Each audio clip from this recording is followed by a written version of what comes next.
Tertúlia. Boa tarde a todos. Hoje é dia 12 de junho de 2015, é uma sexta-feira. O verbete é de número 3.416, ele tem 6 páginas, 46 logias e 23 máximos. O tema, pentátulo autodesassediador, e foi elaborado segundo a especialidade autodesassediologia. Quem redigiu o verbete já é veterana na verbetografia, Vera Marini. Vera Marini, ela é brasileira, natural de São Paulo, capital, graduada em psicologia, especialista em psicologia clínica, hospitalar e medicina tradicional chinesa, voluntária da Conscienciologia de 2001, docente da Conscienciologia desde 2001 também, e tenepsista desde essa data. Então, ao mesmo tempo que ela conheceu a Conscienciologia, virou docente e faz TENEPS, né? Muito bem, muito rápida. O pentátulo autodesassediador é o conjunto de 5 atitudes profiláticas, cosmoéticas, autoimpostas pela consciência lúcida, homem ou mulher, nas manifestações autopensênicas e nas interrelações conscienciais, perante fatos e para fatos, composto pelo destemor, desdramatização, desrepressão, descondicionamento e desassimilação, no exercício da autolucidez rumo à desperticidade. Na pensenologia, nós destacamos o holopensene pessoal do autodesassédio, a autodisciplina pensênica, a desopressão holopensênica, o desassédio dos contrapensenes, a trilha energética deixada pelo ato de pensenizar, a vivência da autoimunidade pensênica.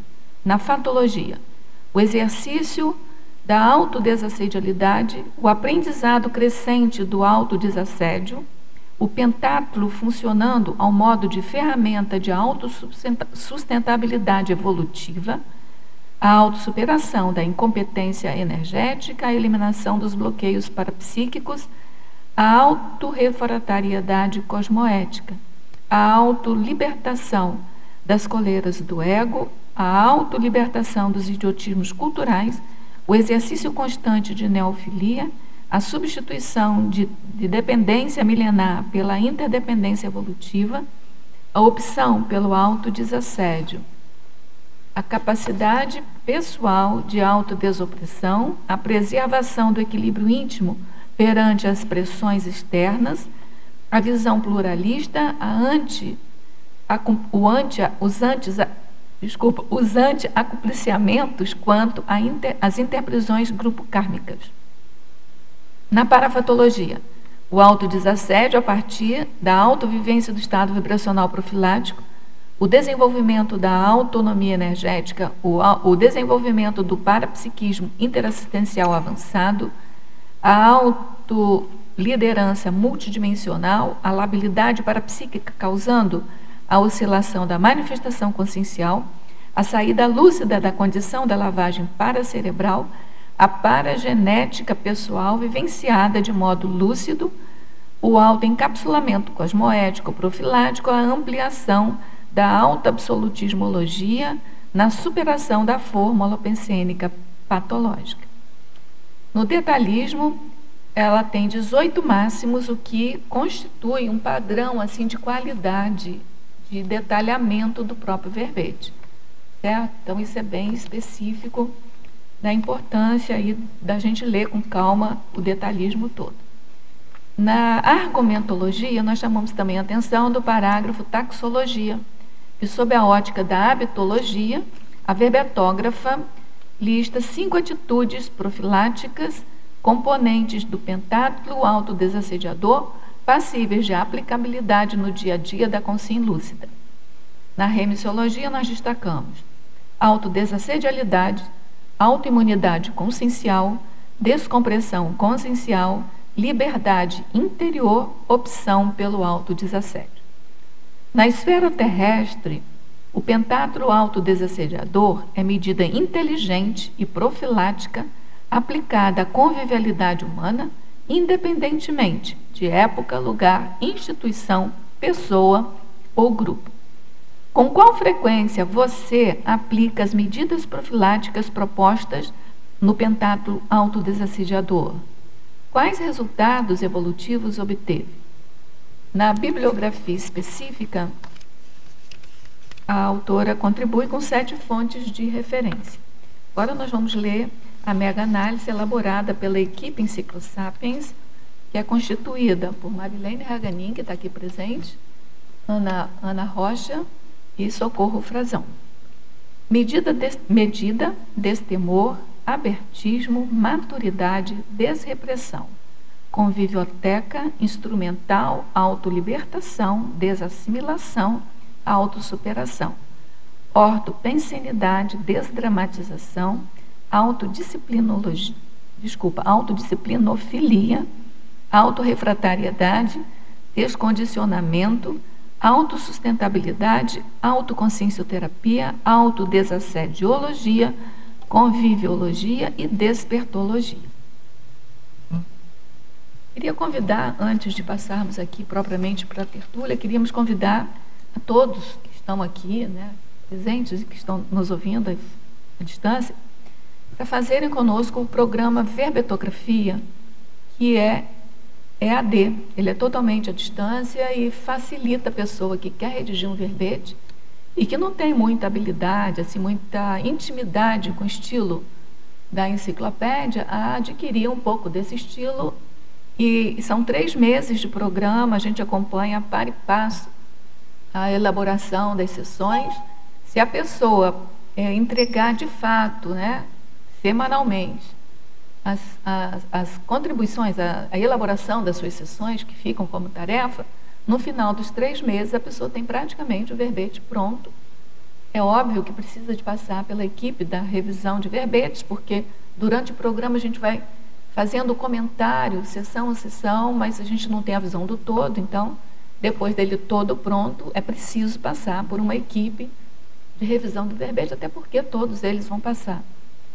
Então, a gente convida vocês, o curso vai começar no dia 6 de agosto e vai até o 29 de outubro. As aulas são todas gravadas e disponibilizadas para vocês baixarem, né, e assistirem quando quiserem, quando puderem, quantas vezes quiserem, no ambiente Moodle. Então, é muito fácil.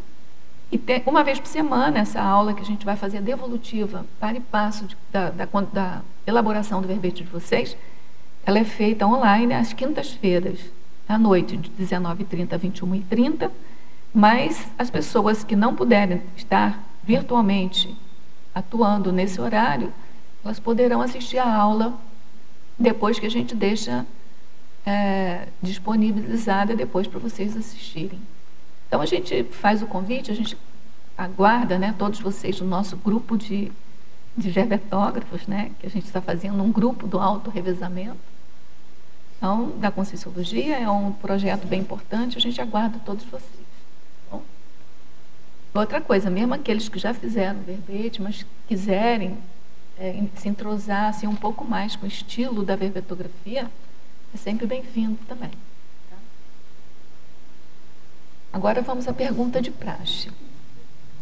Vera, o que te levou a escrever esse verbete? E durante a elaboração do verbete, se aconteceram de cair fichas, o que aconteceu na elaboração do verbete em relação ao tema?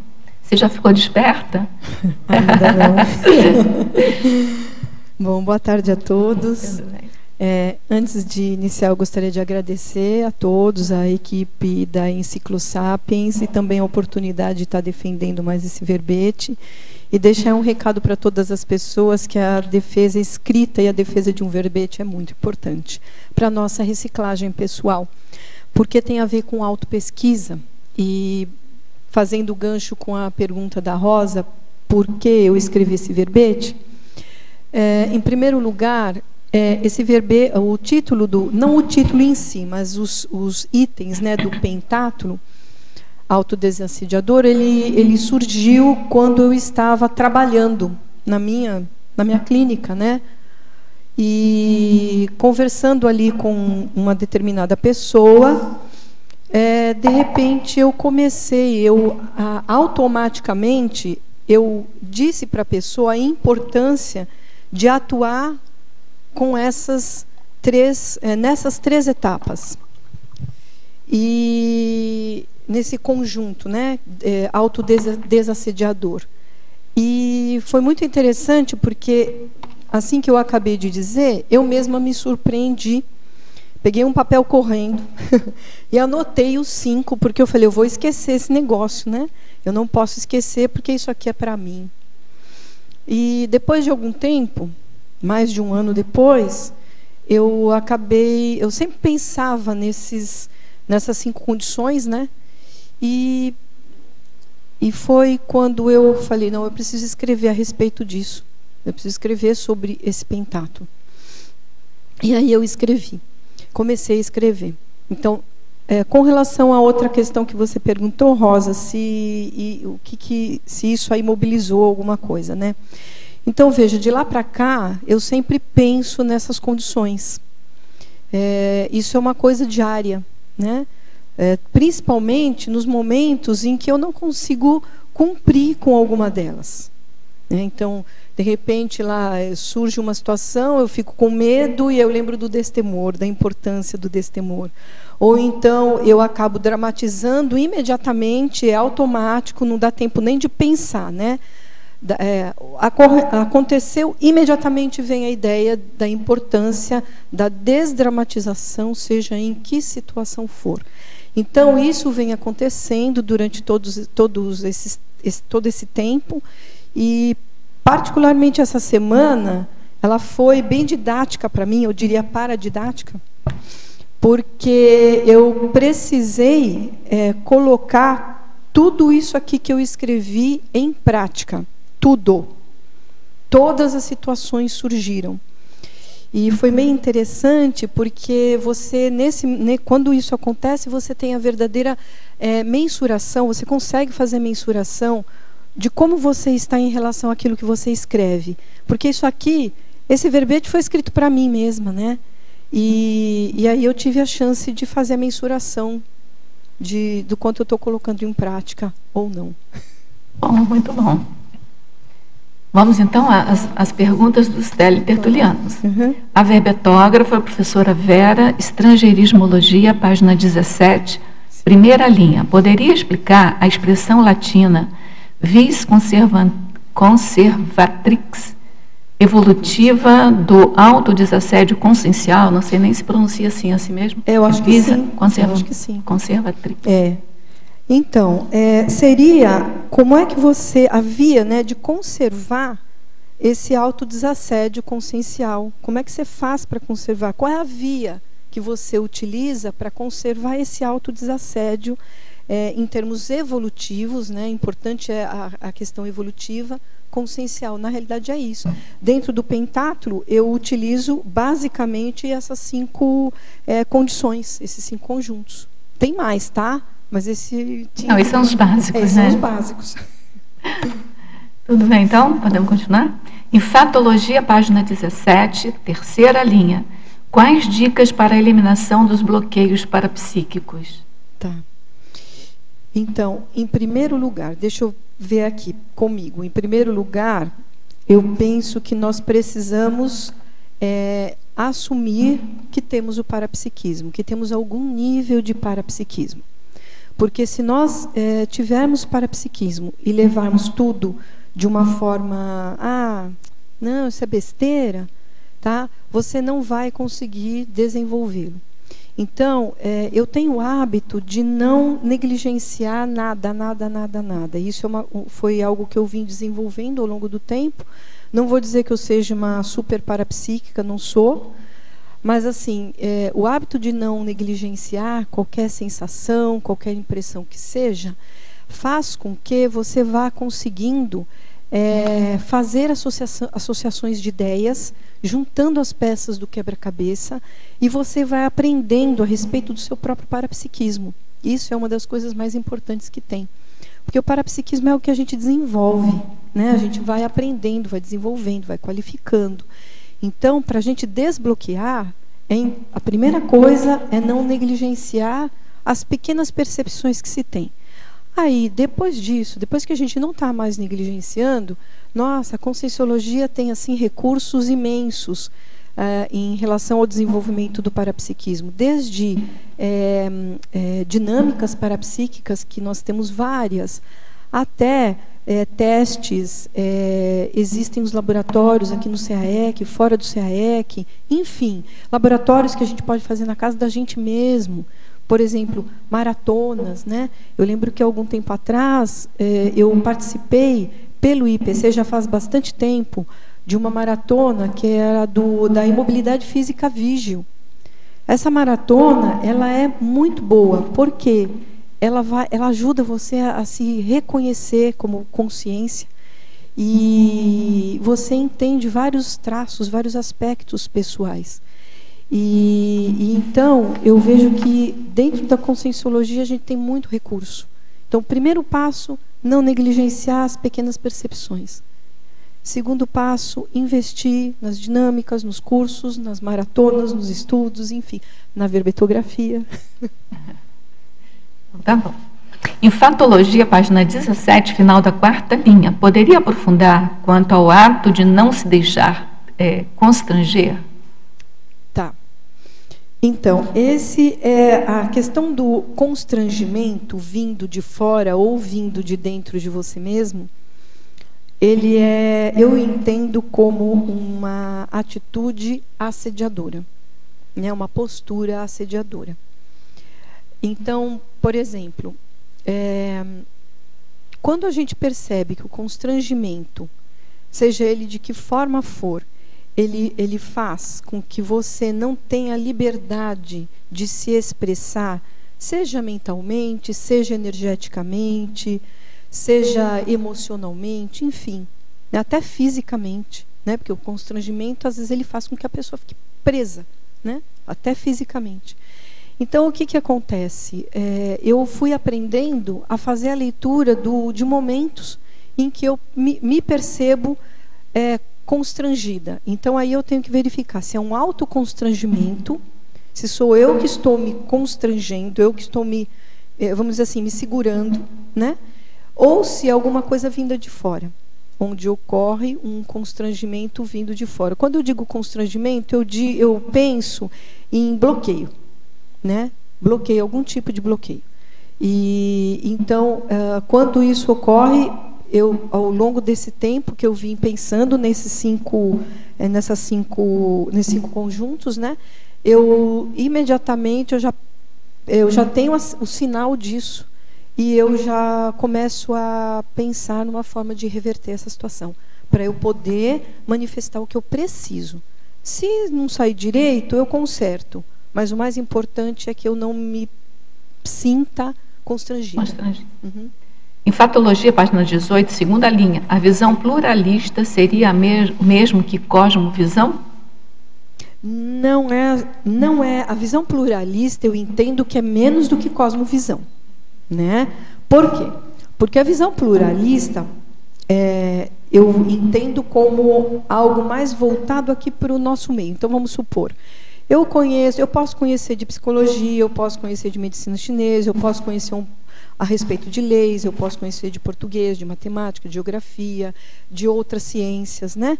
A cosmovisão, ela tem uma ampliação muito maior. Ela não é só um conhecimento eu diria assim, não é só vários conhecimentos dentro do intrafísico. Ela vai além do intrafísico. É uma visão muito mais abrangente. Sem parapsiquismo não tem cosmovisão. Exatamente. Mas pode ter a visão pluralista. Isso, exatamente. Uhum. Você quer perguntar?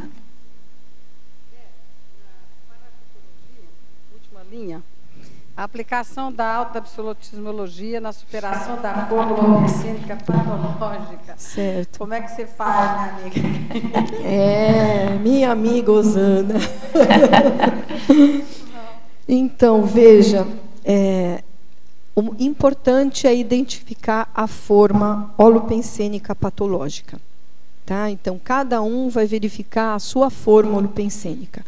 Então, eu identifico quais são os meus holopensenes patológicos e qual é a forma que me envolve, para eu, a partir disso, decidir com vontade firme, né, definitivamente, de uma forma disciplinada, né, de uma forma pontual, não permitir que essa forma patológica ela me impeça de fazer o que eu preciso, de agir como eu preciso.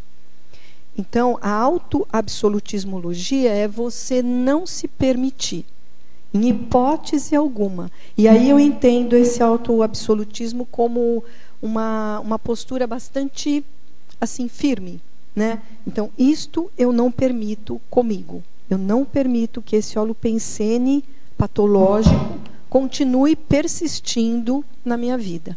Não vou dizer que eu consiga isso 100%, viu, Osana? Tá? Isso aí eu vejo assim, que é um trabalho constante, diário, a todo momento, tá? Não sei se eu te ajudei. Não, porque é assim, quando a gente começa a ruminar, né? Sim. É o pensamento obsessivo compulsivo. Aí o que eu faço? Eu tento respirar assim, dentro, fora, subindo, descendo, sim, mas volta. Aí eu desespero. Aí fala que o melhor aconteça a todos, mas nem sempre a gente dá conta, entendeu? Sim. É complicado, né? Com relação à autoabsolutismologia, nesse exemplo que você está dando, eu vejo que você não pode desistir. Né? Então, veja, isso que você está falando acontece comigo também, situações que eu quero vencer e que, de repente, eu percebo que não estou conseguindo, que veio novamente, de novo, e de novo, e de novo. Então, assim, não desista. Eu não desisto. Eu sou, nesse ponto, eu sou muito persistente. Né? Eu tenho um objetivo e eu vou, e eu sei que eu posso mudar. Por que eu não posso mudar? Se eu quiser, eu posso. Vai levar mais tempo em determinadas situações, mas eu vou conseguir. Isso eu tenho certeza. Isso eu tenho. E aí entra nessa questão da autoabsolutismologia. Eu tenho certeza que eu posso mudar. Ninguém precisa me contar que eu posso. Eu sei que posso. Botar uma música assim, dançar também ajuda, né? Ajuda. Não, de vez em quando você precisa dar uma relaxada, né? Mas até para desfocar um pouco, né? Um mergulho na água gelada. Tudo bem? Realmente eu acho que é uma atitude positiva, né? Eu vejo que o princípio do serenão, né? A iniciação, né? Primeiro passo, porque, como diz, nós somos pré-serenões, né? Então, na prática, seria isso aí. A opinião positiva sobre você e de que nada vai interferir. Muito bom. Isso aí. Então, professora Vera, na Crescendologia, página 19, terceira linha, poderia ampliar o crescendo retroassinaturas da fórmula holopensênica, neoassinaturas do holopensene recinológico? Certo. Essas perguntas agora vêm da Alemanha para você. Legal. Tá, o crescendo retroassinaturas, né? Da forma holopensênica. Então, o que eu percebo aqui?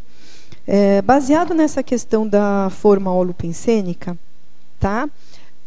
Eu percebo que existem determinados padrões holopensênicos que eu entendo como sendo forma, porque ele já está, ele está constituído, né? Ele é o padrão, ele sempre ocorre. Eles não são de hoje, são padrões antigos. Né, são padrões de épocas passadas, de vidas passadas, de experiências passadas, que talvez tenham sido muito úteis naquele momento, naquele contexto, naquela situação.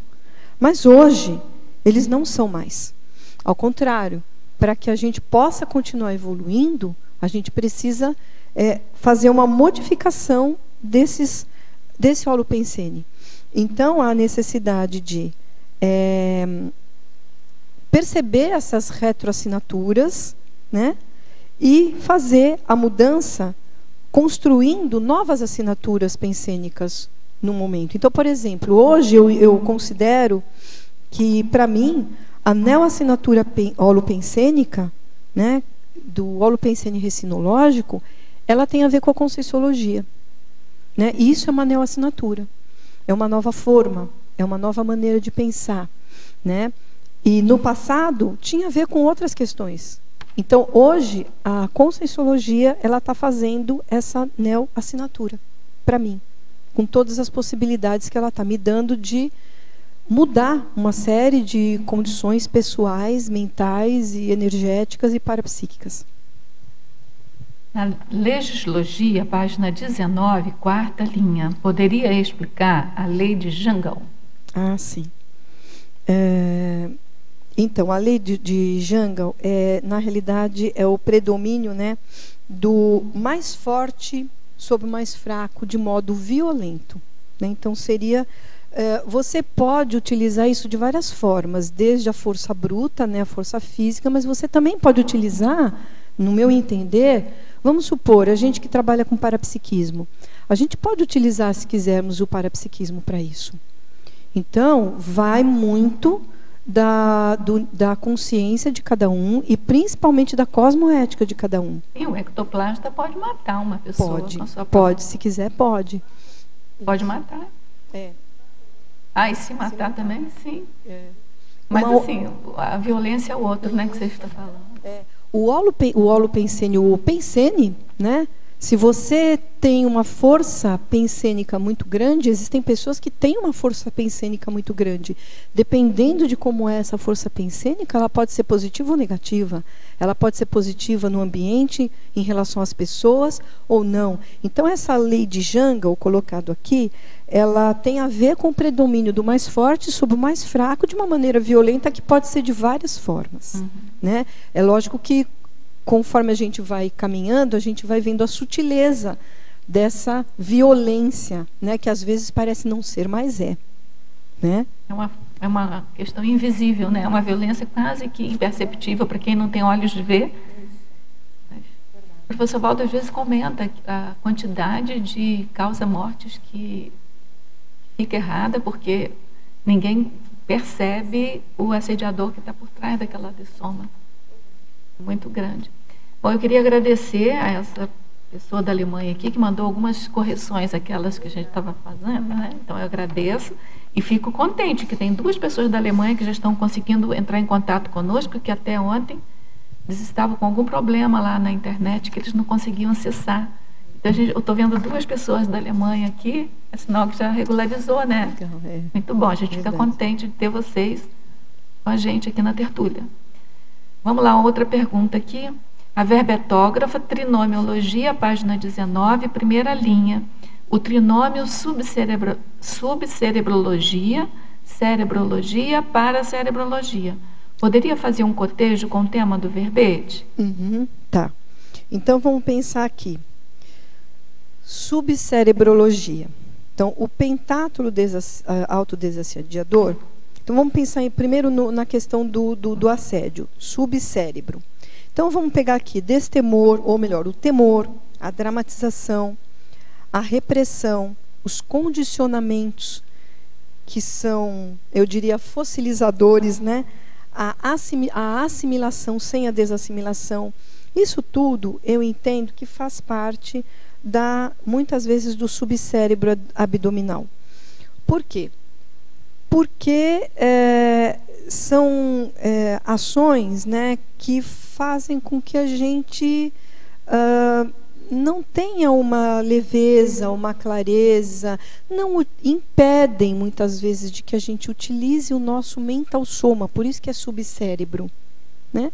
Então, a utilização do mental soma, ela faz com que você questione a respeito dos seus medos.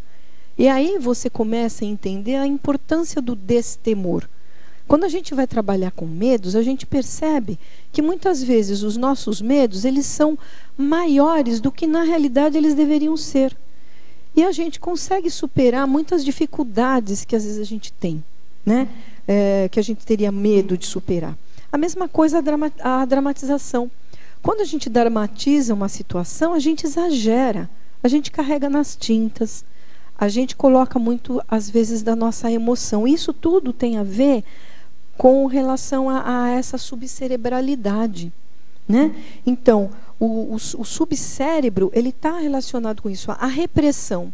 Reprimir-se, não se permitir atuar como você poderia atuar de acordo com as suas capacidades mentais somáticas, energética, né? Enfim, holossomática, isso faz parte do subcérebro também. A repressão é um constrangimento, né? O condicionamento, esse é terrível, porque eu vejo assim que nós temos uma sociedade, a gente é educado. Então, na nossa educação, muitas vezes nós recebemos condicionamentos que eles vão contra, eles vão no sentido inverso do nosso desenvolvimento pessoal, eu diria consciencial, evolutivo, né? E a assimilação, né, que é uma condição aí energética que a gente acaba tendo, querendo ou não, com as consciências de uma maneira geral, se nós não tivermos a esperteza, eu diria, a visão de perceber qual é o momento de assimilar e qual é o momento de desassimilar, a gente vai ficar assimilado o tempo todo e daqui a pouco eu vou estar atuando, eu vou estar sentindo determinadas coisas, eu vou estar pensenizando, e aquela pensenização, aquela forma de atuar e de sentir, ela não é só minha. Ela é uma somatória de condições pessoais e de condições de outras consciências e lugares. Então, subcerebralidade, eu vejo que é justamente você não dar um encaminhamento para mudar essas 5 ações do pentátulo, né? Agora, o que teria a ver com a cerebrologia? A gente precisa ter, obviamente, um cérebro físico funcionando, pensando, raciocinando em condições adequadas para que a gente possa fazer essa análise e perceber isso tudo ocorrendo. Então, o meu temor, eu preciso transformar em destemor, a dramatização, eu preciso transformar em desdramatização, e aí eu vou ter que pensar como é que eu vou fazer isso, de que maneira, quais as técnicas que eu vou utilizar no meu dia a dia, né? E assim sucessivamente. Então, é importante que a gente tenha a nossa condição física adequada. Uma pessoa que não tem, por exemplo, um cérebro físico adequado, sendo utilizado de uma forma otimizada para partir para a cerebrologia, que seria o quê? Você utilizar já o paracérebro, né? Uma condição que vai além do cérebro físico. Eu diria assim, uma condição que eu entendo de paracérebro, que seria... Então, vamos supor, com relação ao pentátulo, destemor, desdramatização, desrepressão, isso deve ter sido aprendido em outra situação, em outro contexto, em outra vida. Assim como deve existir no meu paracérebro informações a respeito de cada uma dessas situações, voltando para o temor, para a dramatização, para a repressão, para os condicionamentos, e isso está registrado no meu paracérebro, tá? A gente precisa fazer um movimento de fazer uma mudança aqui para a gente fazer uma mudança nessas informações paracerebrais, para você poder levar essa nova informação para as próximas vidas. Então, numa próxima vida, eu espero que eu consiga nascer com destemor, desdramatização, desrepressão, descondicionamento e desassimilação desde pequenininha, desde bebezinho, né? Colocando tudo isso em prática de uma forma muito mais rápida do que eu coloquei nessa vida. Então, a paracerebrologia, que eu entendo, seria isso, seria sair do subcérebro, passar para o cérebro e implementar nessas condições no paracérebro para que isso possa ocorrer depois da dessoma, em outra vida. A vida intrafísica é para modificar o nosso para-DNA. Fazer isso mesmo. Só que o problema é que a restrição somática ela é muito forte. Então, verdade. A consciência é que tem que ter clareza, tem que ter lucidez para não deixar o paracérebro, o mental soma ficar submetido a restringimento. Exatamente, é isso mesmo, Rosa, concordo. Mas vamos bancar e na próxima vida recuperar a lucidez bem pequenininha. Isso, né? É o que eu quero. Então vamos lá. Essas perguntas também, essas 5 perguntas estão vindo da Alemanha para você. Certo. A gente fica muito contente de fato, sabe? Que até ontem elas passaram uns dias aí com problema de conexão. Professora Vera, Fatologia, página 17, terceira linha. A autossuperação da incompetência energética. Poderia comentar, se possível, com exemplos? Sim, com certeza. Então, a autossuperação da incompetência energética, ela faz parte de algo que eu já falei aqui, que tem a ver com a questão também do parapsiquismo. Então, na medida em que a gente negligencia o nosso parapsiquismo, e dentro do parapsiquismo nós negligenciamos a questão energética, as percepções, as parapercepções energéticas, por exemplo. Então, vamos supor, eu entro num ambiente, isso que eu vou colocar agora tem a ver com um passado meu. Não vou dizer que hoje esteja otimizado, mas ele está em andamento e ele está em pleno desenvolvimento, né? Então, por exemplo, na medida em que você entra lá num lugar e você sente um certo desconforto de fundo, mas você não dá ouvidos para isso, né? E você continua ali naquele local, não para fazer, epa, o que é isso aqui? Que desconforto é esse, né? Por que está ocorrendo? Então, veja, ocorreu uma situação num âmbito muitas vezes energético. Pode ser, às vezes, até emocional, mas energético ele com certeza é, né? Então, ocorreu lá uma situação energética desconfortável e você não prestou atenção, você negligenciou. Então, o que acontece isso, né? O que acontece? Você acaba tendo lá eu diria, uma leitura, sendo capaz de fazer uma leitura, já tendo requisitos necessários, competência muitas vezes necessária para pelo menos iniciar essa leitura, e você não utiliza. Você acaba se tornando um analfabeto energético, né? E mantém esse analfabetismo energético. Isso aconteceu comigo durante muito tempo. Eu sempre, desde pequenininha, eu fui uma pessoa, uma consciência que tinha algumas sensações, algumas percepções energéticas com relação a pessoas, com relação a ambientes, com relação a fatos. Só que, por algum motivo, talvez tenha a ver um pouco com mesologia, tinha um pouco a ver com medo. Eu me lembro, muito tempo atrás, eu tinha muito medo do parapsiquismo. Então, o que eu fazia? Eu negligenciava, eu negava. Atuava com um mecanismo de defesa, que é a negação, dizendo, não, no fundo eu dizia, isso não está acontecendo, vamos em frente, né? Só que estava acontecendo.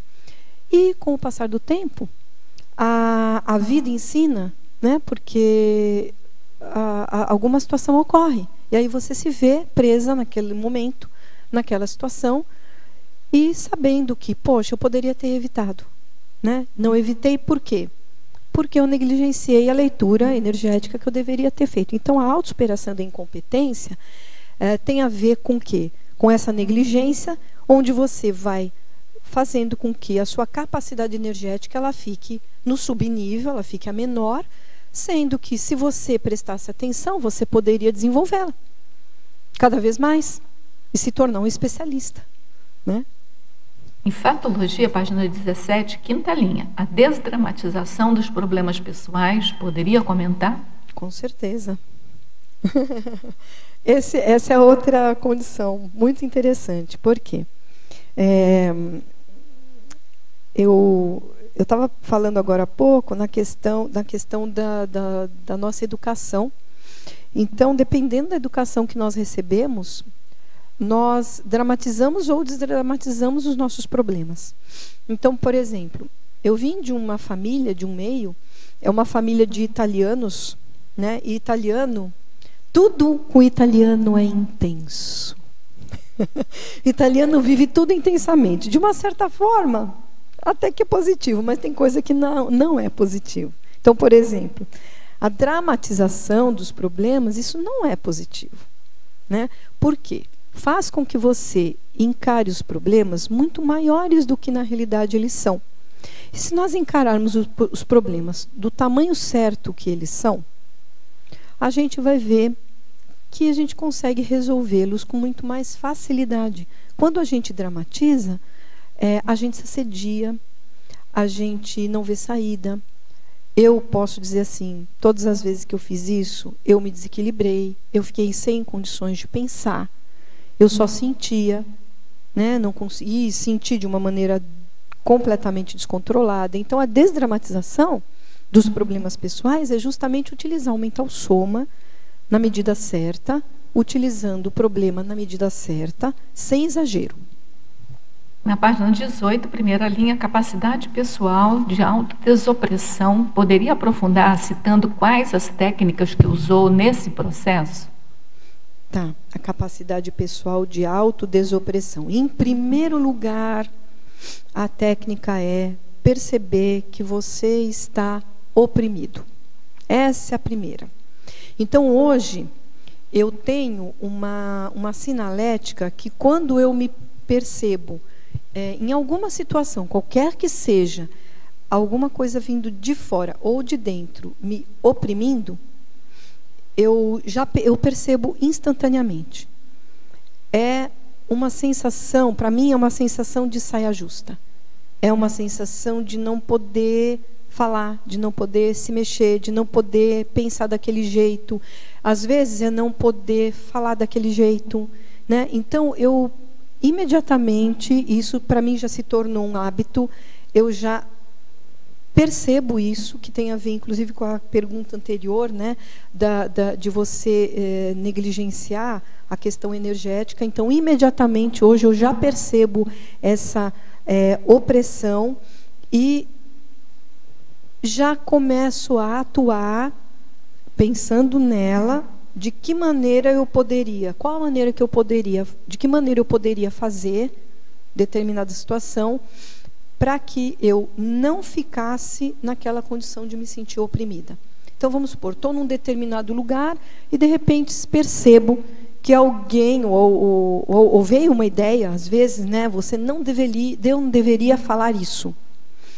Imediatamente eu já paro, penso, tem que ser rápido, né? Isso tem que ser muito rápido.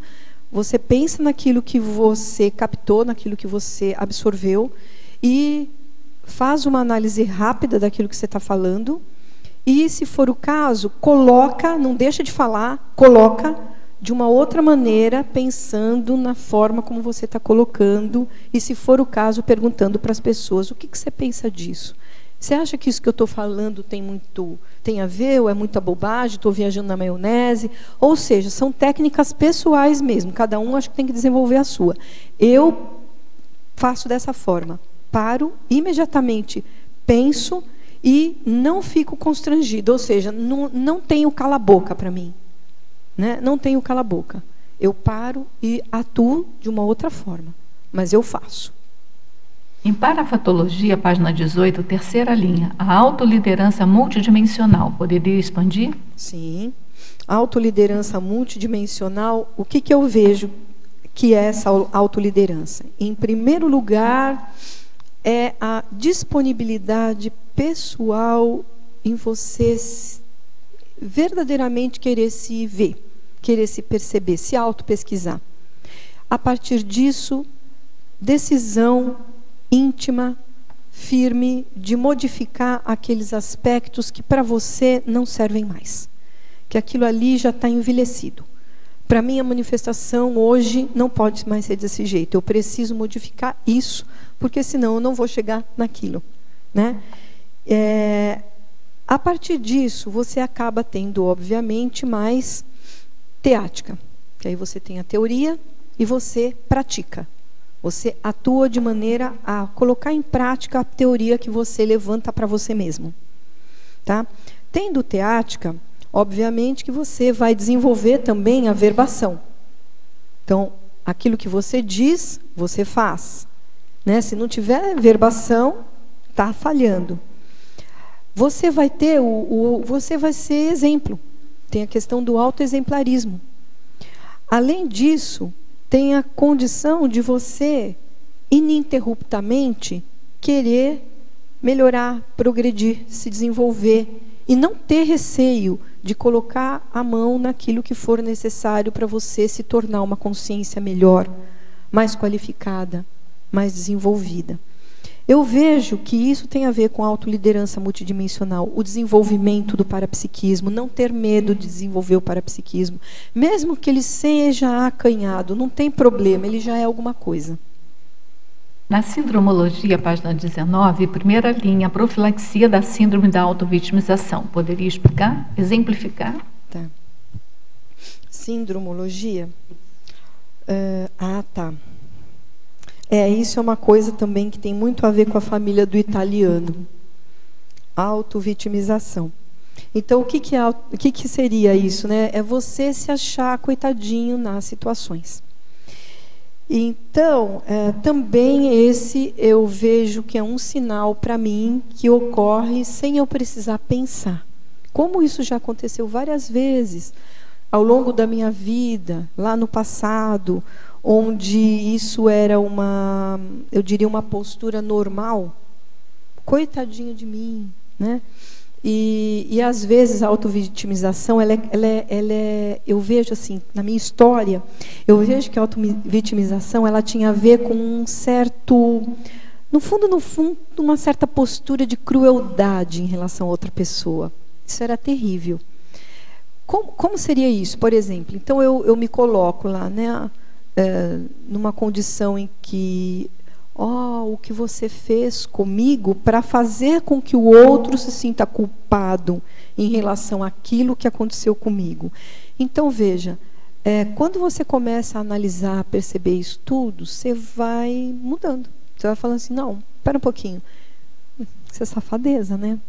Então, veja, olha, eu estou me vitimizando porque o objetivo principal disso é fazer com que essa pessoa se sinta culpada para ela fazer aquilo que eu quero que ela faça e não aquilo que precisa ser feito. Então, isso eu identifiquei na minha postura. E hoje, quando ocorre, por exemplo, alguma situação onde eu percebo os indícios da autovitimização, eu rapidamente corto esse negócio e falo, pode parar. Vamos lá. Você não vai enganar. Quem que você está achando que você está enganando? Né? E eu paro. Imediatamente eu paro e deixo a postura de uma forma raciocinada, pensada, lúcida naquele momento. Né?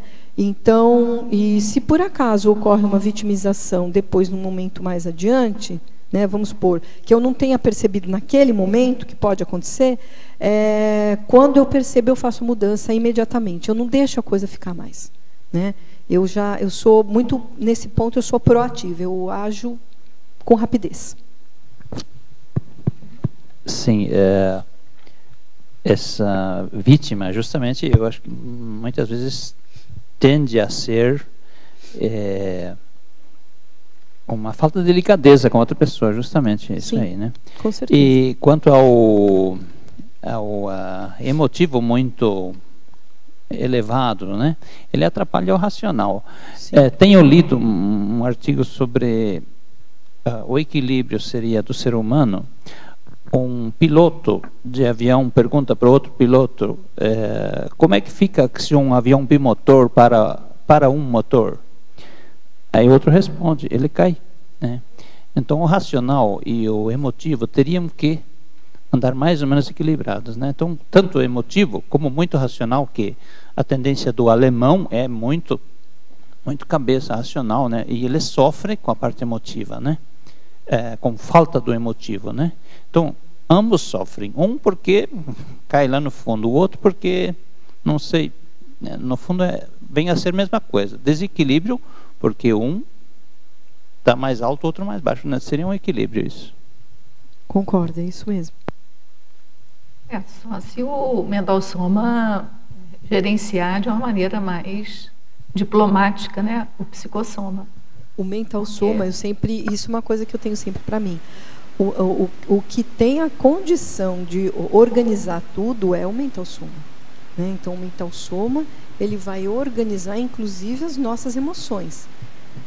Trazendo para você o cotejo, né, de que se aquilo está em excesso ou está adequado. Né? E se tiver adequado, tudo certo, mas se tiver em excesso, o que eu preciso fazer para ficar adequado?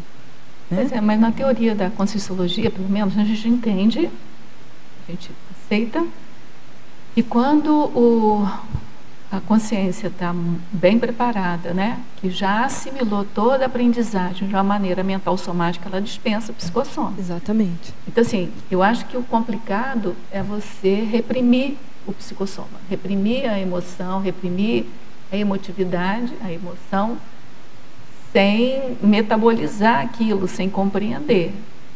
Mas o problema eu concordo plenamente com você, quer dizer, se você deixa só o racional, sem metabolizar o emocional, aí que é o problema. Mas eu penso que a tendência vai ser um dia a gente liberar isso, né? Ter equilíbrio, né? Não é que vai ficar sem sentimento, não é isso. Né? Tanto Haja é que... vista a auto-mega... Cadê ela ali? Autoabsolutismo, a autotransafetividade. Entendeu? Então, transcende essa questão da emoção, transcende essa afetividade comum e é mental somática. Então, você é capaz de perceber o sentimento, a emoção dos outros sem você se abalar. Eu acho que é muito... um desafio, né? Eu acho muito positivo a troca de ideias que a gente tem a oportunidade de fazer, porque a gente se enriquece e vai enriquecendo os outros, né? E justamente nós aprendemos aqui que o pensamento é o começo de tudo, é a origem, é o que comanda, né? É claro que o emotivo não estaria presente sem o pensamento, né? Então a gente percebe nitidamente que o mental soma é o comando de tudo. Mas eu concordo com você que é esse equilíbrio que vai ajustando a gente, né? Mas aí algum equilíbrio é interessante quando você falou, porque eu pensei assim, o equilíbrio ele vai se equilibrando, mas o equilíbrio não necessariamente vai ser de colocar par e par o psicossoma com o mental soma, né? Existem equilíbrios que é você sobrepujar. Por exemplo, o equilíbrio entre uma situação trafarista e ultraforista. O equilíbrio melhor aí, a otimização é você suplantar mesmo o trafar e deixar o trafor por cima, né? Esse é o equilíbrio. Você se torna mais equilibrada se você consegue a supremacia do trafor. Entendeu? Talvez Então não é o ficar o psicossoma, a emoção justo com a razão, não é isso. Esse raciocínio que eu acho que é interessante a gente fazer, né? É bom a gente não confundir isso, né? Realmente. Talvez o emotivo seja exatamente para nós aqui um páreo ideal, companheiro para apoio, justamente, porque a nossa parte humana tem muito isso, né? Então, a gente é humano enquanto a gente tiver essa emoção não completamente dominada. Obrigado. Né? Mas eu li no livro de neurociência que o sentimento vem primeiro, vem anterior ao pensamento. A gente fala sentimento elevado, né? Não. Tudo que você entendi. Antes você sente. Você tem o sentimento. Talvez seja advindo do subcérebro abdominal. Não, do cérebro reptiliano. Do sistema límbico, né? Talvez chegará um momento da humanidade que vai haver um equilíbrio. Mas será que isso não é a questão do estímulo? Porque quando você tem o estímulo, a primeira coisa que pode ativar é a amígdala, que é responsável pela emoção. Mas você pode treinar que o estímulo estimule primeiro o córtex, entendeu? É o que a gente está tentando fazer. Né? Mas o geralzão, então, eu acho que é isso. Sobrepõe, né, ao pensamento. Quem explica mais ou menos isso é aquele livro do Inteligência Emocional, né? Explica isso bem. Vera, ainda dentro até desse debate, ainda dentro da sindromologia, só que antes eu queria que você me fizesse uma comparação em como você atua. Eu não entendi. A determinação. Fala no microfone. O processo da determinação. Sim. E o processo da repressão e da teimosia. Se você consegue fazer aí né, para gente, porque essas mudanças todas exigem da gente uma certa determinação, né? Mas até que ponto a gente não confunde isso com teimosia, com repressão? Certo. Entendeu? Na prática, isso, como é que se você tem... isso seria a minha primeira pergunta, e na sindromologia seria a questão da síndrome da ectopia afetiva. Como é que a gente faz essa erradicação? Certo. Bom, vamos ver se eu consigo aqui pensar nessa primeira questão que você falou da determinação, repressão e teimosia. Não, deixa assim. E, bom, eu vejo, sabe, Hercílio, que no meu caso, eu vejo que uma das posturas mais importantes é você não ter receio de se auto-enfrentar.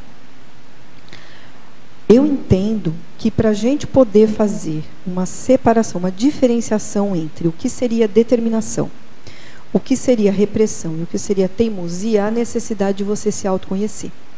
Então, por exemplo, hoje, eu sei em determinados momentos ou aspectos da minha vida, quando é que eu estou agindo com a teimosia e não é determinação. Por quê? Quando é teimosia, tem a ver com uma postura de eu querer que seja daquele jeito. Então, eu quero que seja daquele jeito. Então, eu não admito outra forma de ser. Então, vamos supor, eu quero que determinada pessoa que está conversando comigo fale daquela forma. Se a pessoa falar de uma forma diferente, eu já não vou gostar, né? Então, isso eu vejo que já tem mais a ver aí com a questão da teimosia. Ou então, eu quero que determinada pessoa, vamos supor, tome o remédio X. Isso é o que eu quero. A pessoa ela pode não querer tomar o remédio, né? Então, não estou nem entrando na questão de que se é bom, se não é bom, né? Mas assim, eu estou dando esse exemplo, que tem um exemplo que tem muito a ver com a minha vida hoje, né? Então, por exemplo, a pessoa não quer tomar o remédio. E eu quero que a pessoa tome o remédio. Então, isso aí dá um estresse. Por quê? Porque eu fico batendo na tecla de que a pessoa tem que tomar o remédio. E a pessoa bate na tecla de que ela não vai tomar o remédio por causa de X, Y, Z. E eu bato na tecla de que ela tem que tomar um remédio, que ela precisa tomar um remédio. Mas quando esse remédio somos nós que precisamos tomar. Então, aí entra na questão da teimosia. Aí, então, por exemplo, esse exemplo, sabe, Hercílio, me fez ver o quê? A minha teimosia. Eu não estou entrando no mérito da pessoa tomar ou não remédio. Essa situação me fez olhar que eu estou, de uma forma teimosa, querendo fazer com que o outro cumpra uma determinada condição que ele tem o direito de não querer cumprir. E aí eu volto para mim pensando na questão da minha teimosia. Por que é que você quer que a pessoa tome o remédio? Aí eu vou fazendo as reflexões. Para essa pessoa te dar menos trabalho? Para que você não precise levar ela mais vezes para o hospital? Para que... Então, o que eu vejo aqui? Essa minha teimosia, ela tem uma questão aí muito egóica, muito pessoal. A partir do momento em que eu abro mão e converso com a pessoa a respeito da importância dela tomar o remédio por causa disso, disso, disso e daquilo. Mas eu não fico sofrendo, eu não fico me martirizando, eu não fico me autoassediando porque ela não quer tomar o remédio, apesar dela já saber do porquê que ela tem que tomar o remédio, mas não está tomando, eu fico em paz. E no que eu fico em paz, eu assumo a responsabilidade do que vier pela frente. O que vem pela frente? Se a pessoa, de repente, vai passar mal e eu vou ter que levá-la no hospital, ela vai passar mal e eu vou levá-la no hospital, vou assistir, vou ajudar, né? Se for o caso, eu vou conversar com ela novamente a respeito da importância de tomar um determinado medicamento, que ela não pode ficar sem ele, porque ele é importante para a manutenção da saúde dela. Aí tem que ver também se a outra pessoa está no juízo perfeito, não, tá. completo. Não, eu estou falando de uma condição que está. Porque senão... Isso. Porque senão, por exemplo, criança não quer tomar remédio, você tem que forçar um pouco a criança a tomar o remédio. É verdade. Uma pessoa que está senil tem que forçar um pouco. Não, né? É verdade. Então, eu estou colocando uma condição pessoal de alguém que tem condição de entender. Teoricamente normal. Isso. Né? E que pode optar, eu quero tomar, eu não quero tomar, e ponto. Então, eu estou dando um exemplo que é uma coisa assim, muito séria, que eu vejo assim, é complicado isso, porque a gente está ali com a pessoa, pode ter as repercussões do fato dela não tomar o medicamento, né? Então, você saber separar você e a pessoa, é um salto. Então, aí eu estou dando esse exemplo para justamente mostrar a questão da teimosia, que eu vi que tinha muito mais a ver comigo, né? E quando eu comecei a dar mais liberdade da pessoa decidir o que ela quer e assumir as responsabilidades disso, e eu fiquei mais em paz. Então, hoje eu acompanho a pessoa, às vezes ela toma, às vezes ela não toma, então... Você acha que, por exemplo, no voluntariado, se a pessoa estiver atenta, as pessoas em volta não informam para a gente quando a gente está teimando, quando não está? Eu penso que sim, Rosa. Eu acho que você... Eu penso que sim. No final das contas, a gente sabe quando a gente está teimando. Entendeu? A gente só não quer, quer aceitar. Eu penso que sim. E eu tenho percebido pessoas que são teimosas, né? Eu me lembro de algumas pessoas que, quando elas estão nessa condição de bater o pé, que nem criança mesmo, né? Porque a teimosia é isso, né? Eu sou teimoso, eu não arredo o pé. Eu quero desse jeito. A pessoa, ela tem consciência, sim. Ela sabe. No fundo é o que o professor Valdo sempre fala também. A gente sabe o que é cosmoede, sabe o que é anticosmoede, sabe o que deve fazer, sabe o que não deve fazer, e faz, escorrega, porque a gente ainda não está naquele ponto do auto-absolutismo que você propôs aqui, entendeu? Exatamente. Então a gente sabe o que é correto e o que não é. Inclusive, até uma deixa, né, que eu penso que a teimosia também está muito diretamente ligado ao que a gente se bate, ter a razão. Essa razão é minha. Orgulho, né? Agora, com relação à repressão, né, eu vejo assim, toda vez que eu percebo uma situação, vamos supor, se eu, de repente, eu estou numa situação em que eu quero que algo aconteça e aquilo não vai acontecer, ou as pessoas não querem que aconteça, por exemplo, eu penso nessa teimosia e eu não vejo isso como repressão, sabe? Eu vejo isso como uma análise que você está fazendo e muitas vezes abrir mão da sua teimosia. Oi. Sim, a gente está falando aqui, gente, da teimosia burra, né? Isso. Porque tem uma teimosia inteligente. Nós estamos aqui teimando com a evolução. Isso, exatamente. Essa teimosia eu quero. Essa teimosia a gente quer, né? Essa eu quero. Entendeu? Eu me lembrei agora do filme do Alan Turing, né? Que todo mundo contra ele teimando e conseguiu fazer a máquina. Rosa, isso é persistência, né? E aí entra na determinação. A persistência é um pouco de teimosia, mas inteligente. Isso. Né? A persistência.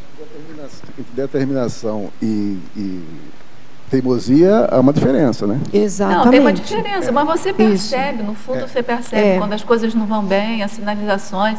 Se você tem um pouco de parapsiquismo, se você tem um pouco, não precisa nem de parapsiquismo muito, assim, um pouco de sensibilidade com o outro, da reação do outro, você já percebe. Porque eu vejo assim que todo esse contexto que a gente observa, assim, né? Eu cobro isso do outro, eu sou teimoso para cobrar isso do outro, mas a gente faz dentro do nosso próprio micro-universo, nas nossas mudanças também. A gente, às vezes, é teimoso.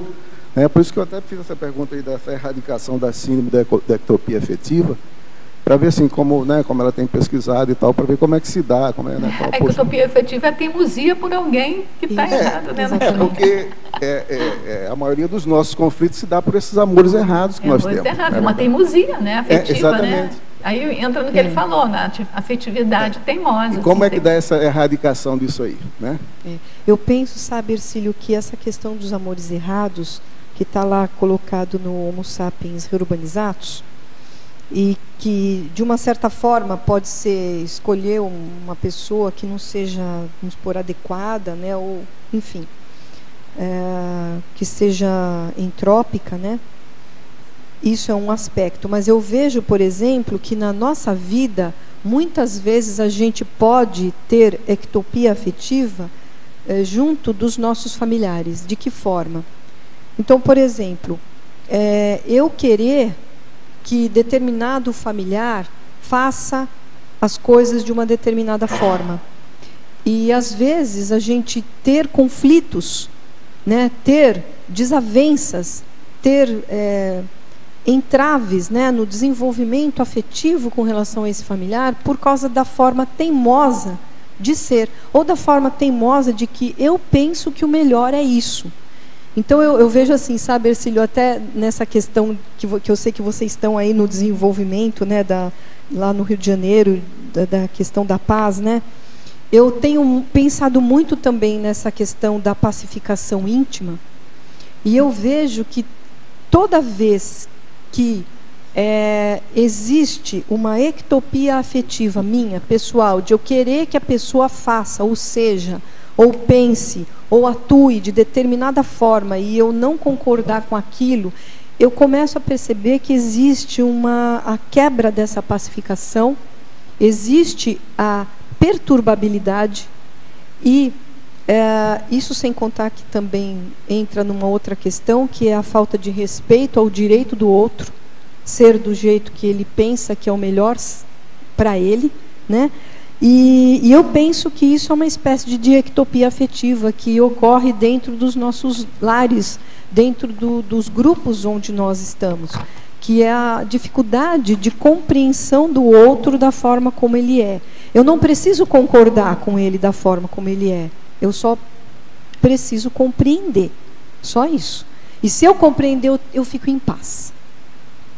Eu vejo assim, eu acho que esse é um tema muito complexo, né, porque faz com que a gente veja a dificuldade. A gente fala muito aqui, né, o pessoal fala muito que a gente tem que viver pelo mental soma, né, que é ele que vai resolver todas as nossas questões, e não tem outra saída. Mas o que predomina em nós ainda é o processo emocional e instintivo ainda, né, e isso é o que gera os conflitos na nossa interconsciencialidade. Então, se a gente não começar a mudar a nossa forma de atuar e de pensar, né, trabalhando essas questões dessas ectopias afetivas, desses amores errados, para começar a usar o amor incondicional, o amor puro, o amor fraterno, é esse que vai fazer, no meu entendimento, é esse que vai fazer a mudança. Agora, ele gera muito conflito, porque nesse momento que eu tento usar o amor incondicional, o amor fraterno, o que predomina em mim não é esse, é o amor... Vai gerando conflito, mas são conflitos a maior, né? Positivos. Mas enquanto a gente não encarar isso, enquanto a gente começar a pensar que é o outro, que entendeu que a situação... aí é complicado. Aí a gente não vai fazer essa mudança e nem vai contribuir de forma efetiva para que essa mudança aconteça. Mas daí, Cílio, que eu acho que o grande valor da Conscienciologia, desse voluntariado na Conscienciologia, é que todos estamos nesse mesmo barco e todos pensando e querendo isso. Então, uns ajudam os outros. Essa que é a vantagem. Mas se isso a gente gera... ficasse no ambiente comum, isso gera acabaria sucumbindo. Por isso que vem as crises, gera desconforto. Por quê? Não, mas porque é um choque de atuação. Né? É um choque de atuação. Então, por isso que a gente divide o conflito, né, intraconsciencial. Agora tem que ter paciência, né? Paciência com a gente, porque a gente tem a limitação da gente, então tem que ir devagar, assim, procurando superar cada dia. Porque a insatisfação é minha, dentro do meu processo, e eu brigo com o outro, não é porque eu estou com raiva do outro, não, porque eu estou insatisfeito, porque eu não sei nem como atuar. Entende como é que é? Certo. Então, eu vejo que para se dar essa erradicação é a gente passar esse gargalo, né? Esse gargalo aí. Agora, ele é um vai e volta, não tem jeito, porque a gente vem de um processo animal, gente, né? E a gente vem de um processo instintivo que ainda briga muito com o emocional. Mas a sorte da gente aqui é que você sobe um pouquinho e desce. Sobe e desce. Só que você nunca desce, você sempre desce para o patamar acima. Então é esse aqui. É nisso que a gente tem que fiar e ir para frente. Exatamente. Posso fazer uma pergunta? Vera, pode fazer o cotejo da legislogia,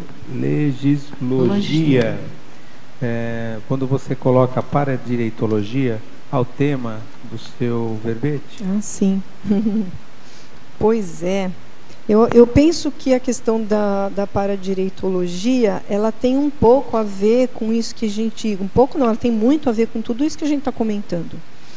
Tá? Porque, assim, quando eu penso no paradireito, eu penso não só no direito de todas as consciências, no direito de todos os seres viventes, né, na necessidade que nós temos de respeitar a forma de ser de cada um, e tanto no planeta Terra como fora do planeta, enfim. E quando eu vejo essa questão, né, do pentátulo autodesassediador dentro da questão do paradireito, você aplicando esse pentátulo, você acaba provocando transformações pessoais e ampliando a sua forma de enxergar a si próprio e principalmente as demais consciências, verificando a importância de respeito que nós precisamos desenvolver em relação aos outros, a importância de você procurar sair do seu micro-universo e da sua forma ainda pequena de pensar, para conseguir entender um pouco mais do universo do outro. Por que será que aquela pessoa, aquela consciência está pensando dessa forma ou está agindo dessa forma? Então eu vejo que o trabalho dentro do pentátulo autodesassediador, ele vai levar você a pensar um pouco mais no paradireito. E aí eu vejo que tem um verbete que, se não me engano, é da Kátia Arakaki, o exercício do paradireito. E eu me lembro que a Kátia Arakaki falou a respeito desse tema. Ela disse assim, que quem já tem determinadas informações a respeito, né, desses assuntos, não tem mais o direito de exigir de ter paradireito, diria assim, né? É como se você não tivesse mais o direito de exigir, né, isso de você. Você tem o paradireito de aplicar o paradireito e o paradever em relação aos demais. O paradever em relação aos demais. Então, assim, você não fica mais brigando para ter não, é meu paradireito, não é meu paradireito, não tem, esquece. Acabou. Você só tem paradever agora, né? É bem isso. A gente agora tem que ser mais breve. Tá. Muita pergunta. Vera, aqui na fatologia, na quinta linha de baixo para cima, você colocou a vassalagem consciencial. Você pode explicar sobre essa vassalagem na tua autopesquisa? Seriam assim, eu entendo a vassalagem, né, como os vassalos, aqueles que estão sempre ali ao redor, né, meio que, né, sempre, né, se colocando na condição de você, né? Então, o que seria essa vassalagem? Eu vejo, por exemplo, tanto você fazendo toda essa reverência em relação ao outro, né? Em relação à forma de pensar no outro, do outro, como às vezes as pessoas tendo essa postura em relação a você, né? Aconteceu muito comigo algum tempo atrás e hoje eu tenho trabalhado bastante para que isso não ocorra mais. E fico brava com as pessoas quando ocorre. Por exemplo, como eu disse aqui no início, né, a respeito do autoabsolutismo, porque eu sou uma pessoa bastante determinada, né? E isso, querendo ou não, acaba atraindo pessoas para você, né? Porque as pessoas que veem a autodeterminação, o que fazem? E que às vezes não tem tanta autodeterminação, elas acabam tendo você como um exemplo, vamos dizer assim. Só que muitas vezes, muitas pessoas se aproximam e elas acabam meio que sendo vassalas, né? Muito assim, tendo você como assim alguém de referência, mas elas mesmas não conseguem se desenvolver, não conseguem ter autonomia, não conseguem ter liberdade. E elas ficam sempre nessa dependência. Por isso que eu coloquei a questão da vassalagem consciencial. É uma dependência. Então isso eu não quero mais. Eu quero liberdade para mim e para os demais. Quando eu percebi que isso era um malefício, eu comecei a tomar atitudes. Depois da Rosana, a gente vai começar patologia. Patologia, quarta linha de baixo para cima. Você poderia dar um exemplo ou dois, sei lá, sobre as autoexpressões libertadoras? Certo. Bom, eu vejo que uma das autoexpressões libertadoras que eu utilizo bastante é você se manifestar de modo teático. Sabe? Você colocar A teoria que... Vamos pegar a questão da conscienciologia. Toda teoria que a gente adquire na conscienciologia, toda teoria que a gente adquire, inclusive através dos verbetes, você colocar isso na prática. Então, eu vejo que isso são autoexpressões libertadoras. Isso é um dos exemplos, né? É uma autoexpressão libertadora. A teática é uma autoexpressão libertadora, né? Eu penso que o próprio autoabsolutismo é uma autoexpressão libertadora. Você ter autoabsolutismo em relação a você, não em relação aos outros, né?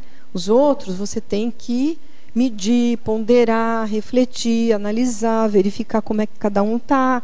Mas em relação a você, não. Em relação a você, eu acho que quando você se conhece, verifica determinados traços que precisam ser desenvolvidos ou mantidos, ou traços que você tem, mas em determinados momentos você abre mão, que são positivos, mas que você deveria manter.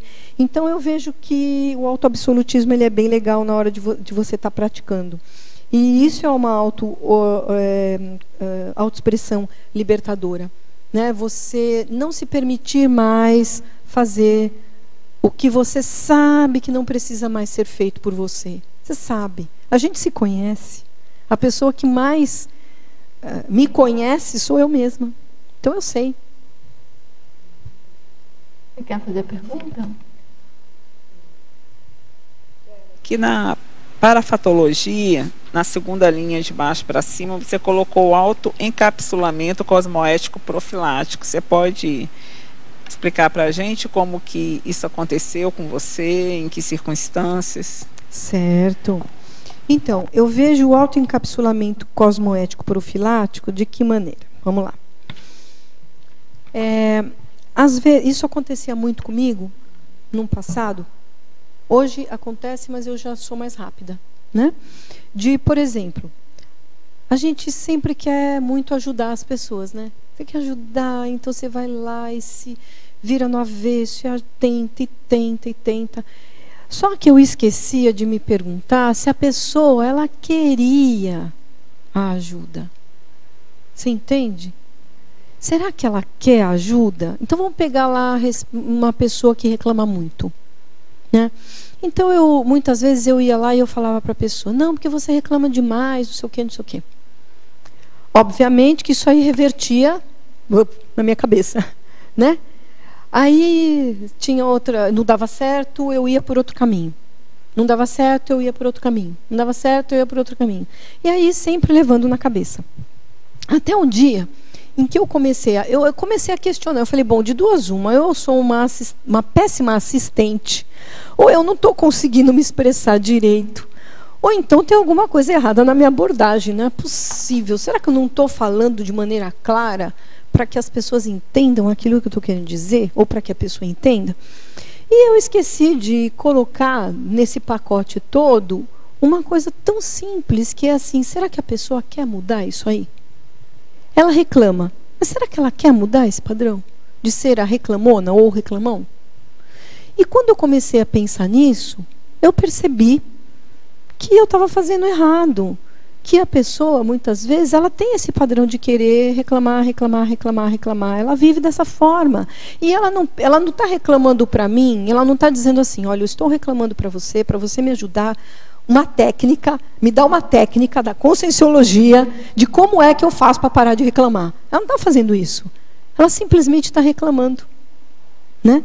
E aí, o que eu comecei a fazer? Quando, na presença de uma pessoa que tem este padrão, que está reclamando, e que geralmente, o que acontece? Essa pessoa só reclama, reclama, reclama, e ela está querendo as suas energias, e você já tentou ajudar de uma forma, de duas, de três, e não deu certo, a pessoa continua com o mesmo padrão. Às vezes, a atitude mais cosmoética é o autoencapsulamento profilático. Para ela parar de ter as suas energias e, quem sabe, ela começar a entender que ela está reclamando demais, ou vai reclamar para outra pessoa. Tudo bem? Então, professora Vera, Pensenologia, página 17, final da terceira linha. Poderia aprofundar a agenda de autopensionização? Tá. Essa agenda de autopensionização, eu considero ainda, para mim, bastante difícil de fazer. apesar de eu ter essa agenda. Mas assim, o que está acontecendo? É uma agenda onde eu, pelo menos, registro os pensenes, alguns pensenes, não consigo registrar todos, mas aqueles pensenes que eu considero que são mais importantes para mim no meu dia a dia. Então, vamos supor, pensenizei contra alguma coisa. Estou lá no voluntariado, pensenizei contra uma proposta que está ocorrendo na IC onde eu voluntario. Né? Ou pensenizei contra uma pessoa da minha família em relação àquela situação. Ou pensenizei contra, vamos supor, uma atitude do governo. Então, eu faço os registros, coloco alguns desses registros que eu considero importantes, de acordo com aquele grau de pensenização, a força, o teor, né, e a persistência, principalmente, eu anoto para eu poder estudar isso, verificar o que aconteceu antes, se teve algum acoplamento, se eu fiz alguma assimilação, o que aconteceu durante, quais eram as sensações que eu tive, quais as questões psíquicas minhas pessoais que poderiam estar corroborando para aquele tipo de pensene, para eu poder fazer uma análise do que significa aquilo para mim. Agora, para mim, eu ainda não consegui ter, pessoalmente, uma agenda de pensenização que atendesse às minhas necessidades. Eu já fiz vários registros, mudei a forma de registro inúmeras vezes e provavelmente vou mudar ainda outras tantas até encontrar um jeito que seja adequado para mim. Então, aí só para chamar a atenção de quem estiver bem interessado nesse tema, que tem um verbete do professor Valdo, isso, que está disponível para vocês baixarem e estudar. Exatamente. Professora Vera, em Sindromologia, página 19, final da segunda linha, a síndrome da insegurança. Tenho observado, em meu caso, que o maior travão para o desenvolvimento do parapsiquismo é a insegurança. O que podemos fazer para superar essa síndrome? Penso que seja do ponto de vista do parapsiquismo. Certo.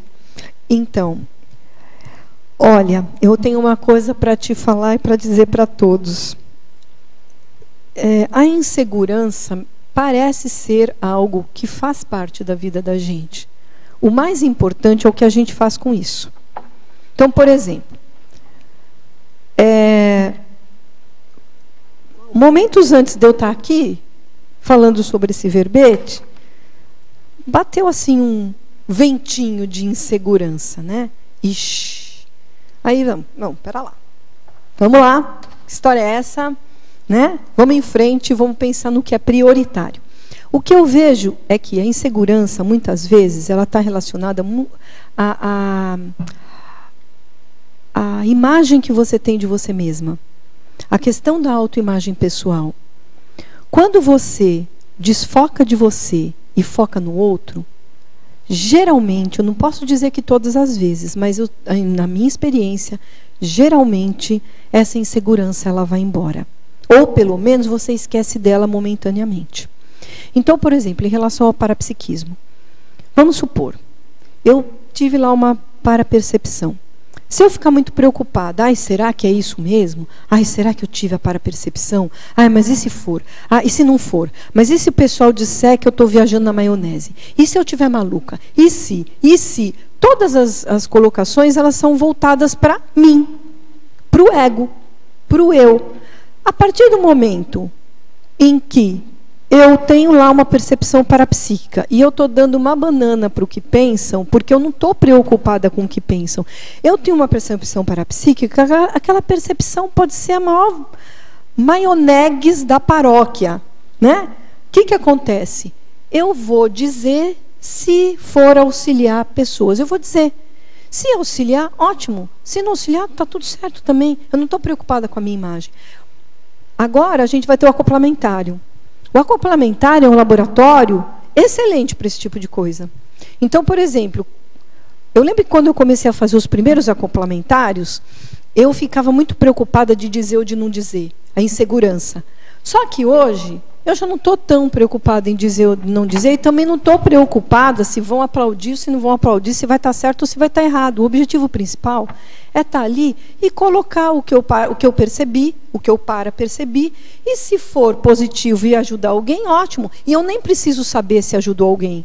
Isso não me interessa, porque isso não precisa estar no meu controle, né? Agora, a questão é abrir mão do ego, fazer para as pessoas, fazer para os outros, se colocar na posição de assistente.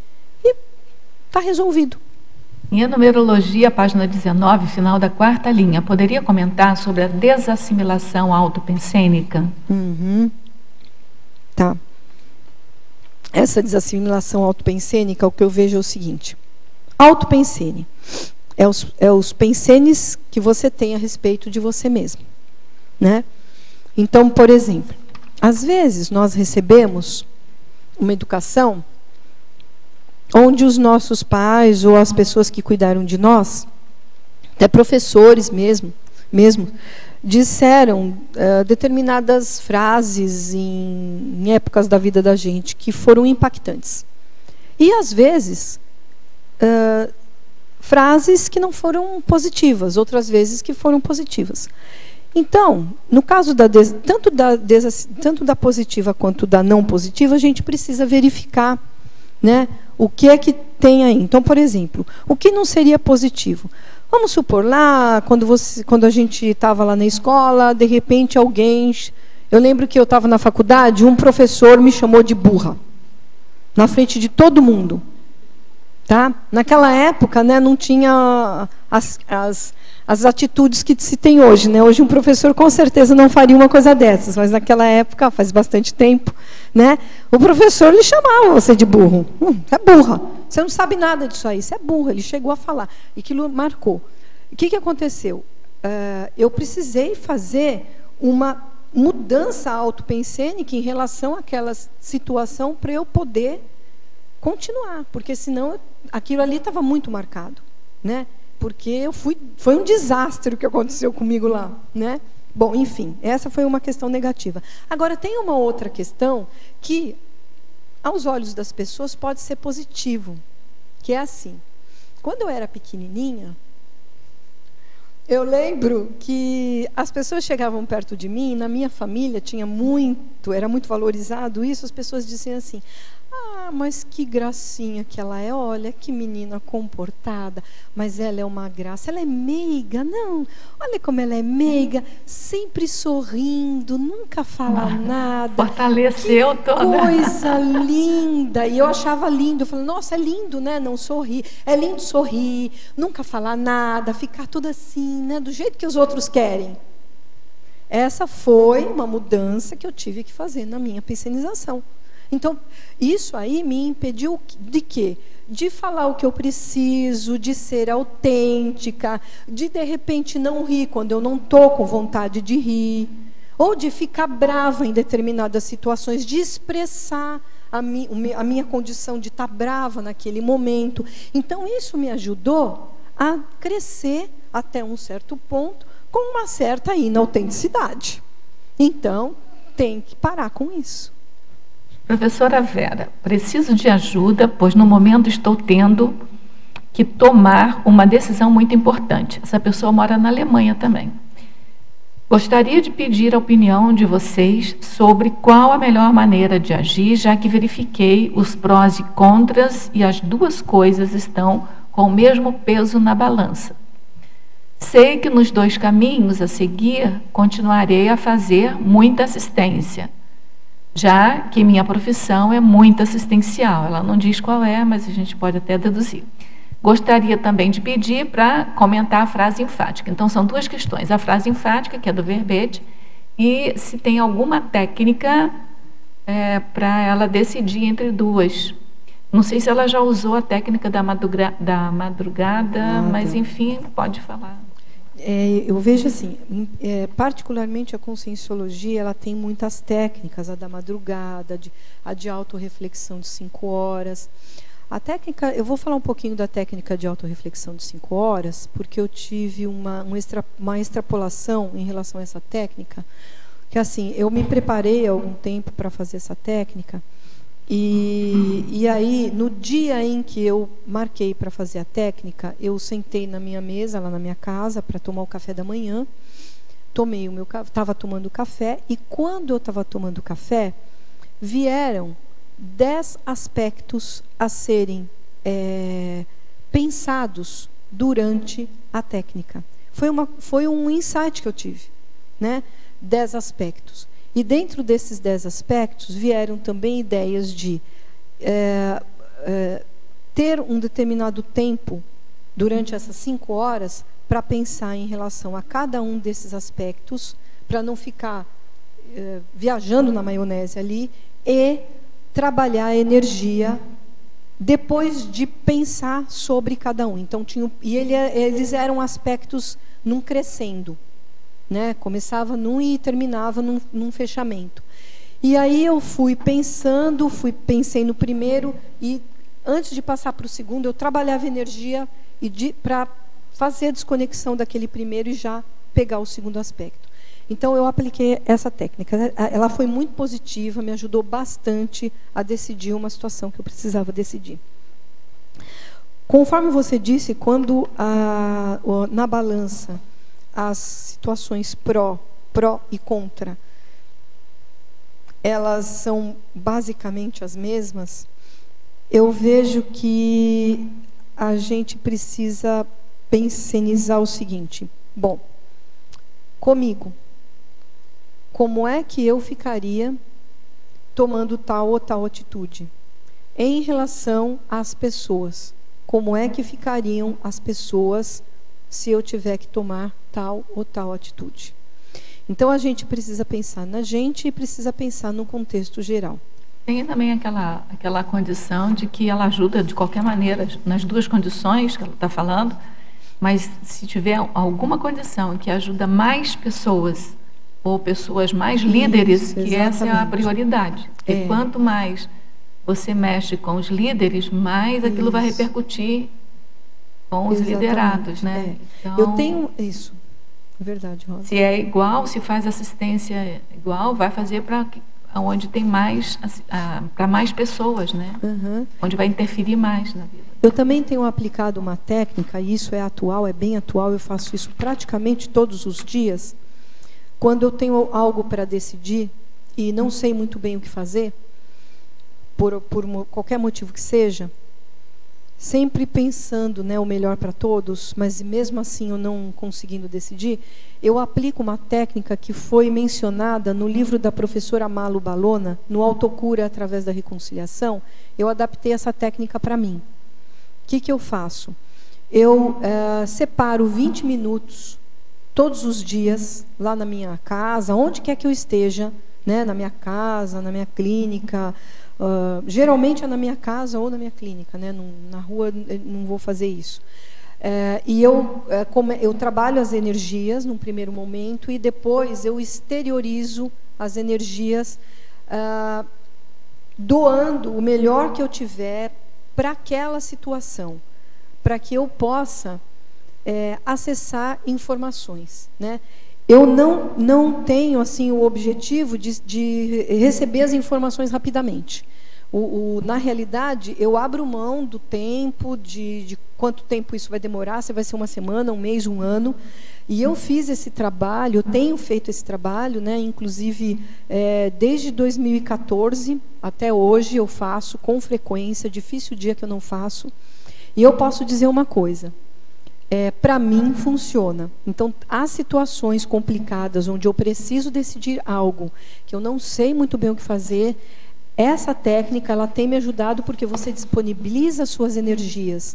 E às vezes a situação por si só já teve situações em que elas começaram a se montar e eu ficava mais como espectadora da situação, nem precisando atuar tanto, né? Por quê? Porque você disponibilizou a energia. Então, essa é uma técnica que eu também utilizo. Eu vou passar aqui para os teletertulianos, eu vou pedir para você ser breve, porque o tempo está terminando, acho que não vai dar conta, não. Na Pensenologia, página 17, final da 5ª linha, como funciona o desassédio dos contrapensenes? Ai, esse desassédio. O desassédio dos contrapensenes eu vejo no meu caso que é muito importante que você perceba que naquele momento você está contrapensenizando, né? Contrapensenizando mesmo. Se você se pegar nessa condição, você pode trabalhar sigilosamente em relação a isso, sem precisar contar para as pessoas. Ou então, se você tiver coragem e estofo para bancar, você pode contar para as pessoas. Eu fiz isso na semana passada. Tinha um determinado trabalho que um grupo do qual eu participo, a gente está desenvolvendo, e eu estava contrapensenizando em relação ao trabalho, né? E veio uma situação, veio uma segunda, veio uma terceira, e eu falei, epa, o que é isso? Eu estou me dando conta de que isso está se tornando uma constante? Espera lá. Aí o que eu fiz? Eu falei, não, espera um pouquinho. Vou fazer o seguinte, eu vou dividir isso com o grupo. Certo? Cheguei no grupo, a gente marcou a reunião, não teve reunião, né? Quer dizer, teve reunião, mas não para o assunto que deveria ter sido. Porque eu cheguei no grupo e eu coloquei o que eu estava pensenizando. Falei, olha, está acontecendo isso, eu estou pensenizando isso. E é importante a gente colocar que pensenizar não é só pensar, é pensar, sentir e às vezes agir, né? Então, no meu caso, tinha os 3.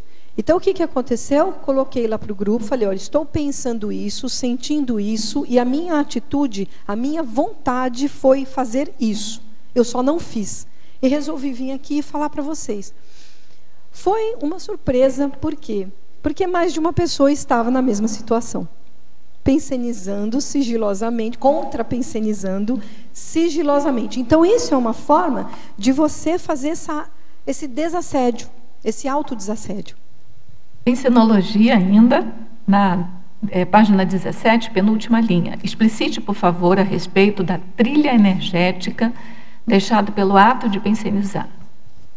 Isso tem a ver também com a anterior, né? Então, a trilha energética a partir do momento em que eu pensenizo, fica uma trilha. Se a minha pensenidade é positiva, a minha trilha vai ser positiva. E todo mundo vai se beneficiar, né? Agora, se ela é negativa, no meu caso, que eu dei anteriormente, né, o exemplo do contrapensene, aquilo lá era para pôr o trabalho para baixo. Aquilo ali ia pôr o trabalho para baixo. Certo? Então, tem que desassediar. Em Fatologia, página 17, sexta linha. Gostaria que comentasse a respeito do desassombro e a desdramatização dos noticiários. Isso é bárbaro. Por quê? Eu nunca vou me esquecer de uma vez, há muito tempo atrás, que eu já participava do grupo, né, da Conscienciologia. Quando eu cheguei na casa do meu pai, e ele estava lá assistindo um programa desses eu não sei nem o nome do programa, até é bom não lembrar, mas assim, desses assim de noticiário de assassinato, de desgraça, essas coisas aí que a pessoa fala 1, 2, 3, 4 e fica passando aquilo inúmeras vezes enquanto, parece uma lavagem cerebral. Então, vamos lá. Eu lembro que eu cheguei na casa do meu pai para visitá-lo. Eu entrei, ele estava estático assim na frente da televisão, sem brincadeira. Eu nunca vou me esquecer da expressão dele. Boca aberta com o que estava sendo colocado, olho fixo na tela. Eu cheguei, dei um beijo nele, falei, oi, tudo bem? Ele não me respondeu. Aí eu falei, bom, tudo bem, né? Passei, entrei para dentro do apartamento, fui lá, conversei com a minha mãe, abracei, beijei, conversei um pouquinho com ela, não sei mais se tinha mais gente em casa, enfim. E depois de um certo tempo, é que ele falou, nossa, mas você entrou por onde? Eu falei, pera, pô, eu entrei pela porta? Eu ainda não conseguia entrar de outra forma, só pela porta. Mas você passou pela sala? Eu falei, passei. Não, mas eu não te vi. Então, veja, o desassombre, a desdramatização dos noticiários tem a ver com isso. Então, veja, o noticiário ele é feito nessa condição justamente para envolver a pessoa. Eu lembro que depois eu conversei com ele a esse respeito, e hoje, quando ouço noticiários, eu ouço até onde é necessário. Depois que eu já aprendi, já sei do que se trata, esquece, não quero mais ouvir falar sobre isso. Em Fatologia, página 17, final da penúltima linha, poderia discorrer, se possível, com exemplo, sobre a substituição da dependência milenar pela interdependência evolutiva? Sim. Então, a dependência milenar é aquela que muitas vezes emocionalmente faz com que você não possa ficar, vamos pegar em termos afetivos, longe da pessoa. Você não consegue ficar longe da pessoa.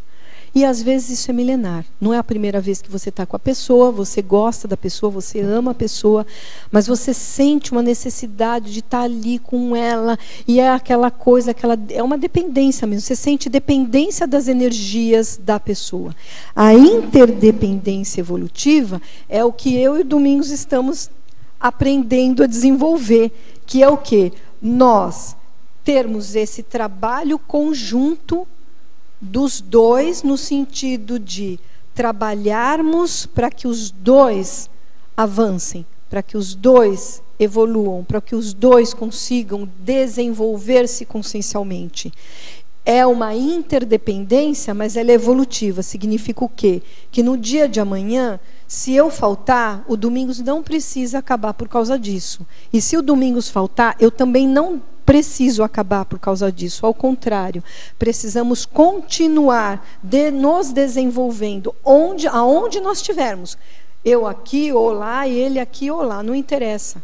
Né? Isso é interdependência evolutiva. E, quem sabe, ajudando onde cada um tiver, o outro que ficar, né? Que é o mais importante. Né? Em Fatologia, página 18, segunda linha, como propiciar a preservação do equilíbrio íntimo perante as pressões externas. Tá. Então, isso também eu considero uma das questões difíceis.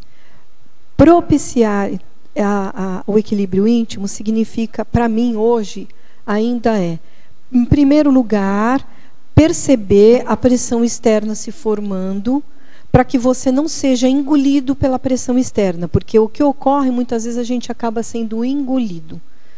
Né? Então, se a gente é engolido pela pressão externa, a gente não consegue propiciar essa condição. Né? E então, se você percebe a pressão, você automaticamente já consegue tomar alguma atitude no sentido de não sucumbir a essa pressão externa. Então você fala, isso é uma pressão, deixa eu verificar como é que eu vou agir, o que é que eu vou fazer. Os efeitos colaterais negativos da educação formal em relação ao tema, na Efeitologia, página 18. Tá. Os efeitos colaterais negativos, né? Essa pergunta vem de Madrid para você. Tá. Aliás, vem várias, mas não vai dar tempo de fazer todas, então estou escolhendo algumas aqui. Em relação à educação formal, é isso? É. Tá. Aí tem a ver com aquilo que eu já disse, né, aqui há um tempo atrás, que é aquela parte da educação que a gente tem e que muitas vezes ela, ao invés de ajudar a gente a ir para frente, ela nos restringe, ela nos boicota, ela nos impede de estar expandindo, né? Então, por exemplo, quando eu disse lá vou dar um exemplo muito prático meu. Quando eu era criança, na escola tinha o boletim e tinha nota para comportamento, tá? Nota para comportamento. E eu tirava, durante todo o tempo que eu fiquei na escola, até naquela época era primário, né? Hoje é básico, né? Ensino básico, eu tirei 10 de comportamento. Todos os meses. 10. Então, isso eu considero um efeito colateral negativo da educação formal. Como que eu tirei 10 de comportamento? As pessoas falam, não, mas porque você era uma pessoa muito comportada. Sim, comportada, reprimida. Não perguntava nada, não abria a boca, tinha dúvida, não tinha medo de perguntar. Por quê? Porque, gente, uma pessoa bem educada, ela tem que se manifestar educadamente, né? Lógico. Isso é um efeito negativo. Olha só, o nosso tempo está esgotando. Você tinha que fazer uma pergunta, né? Se você conseguir responder em 1 minuto, tá? Aqui na parafatologia, 1, 2, 3, 4, 1, 2, 3.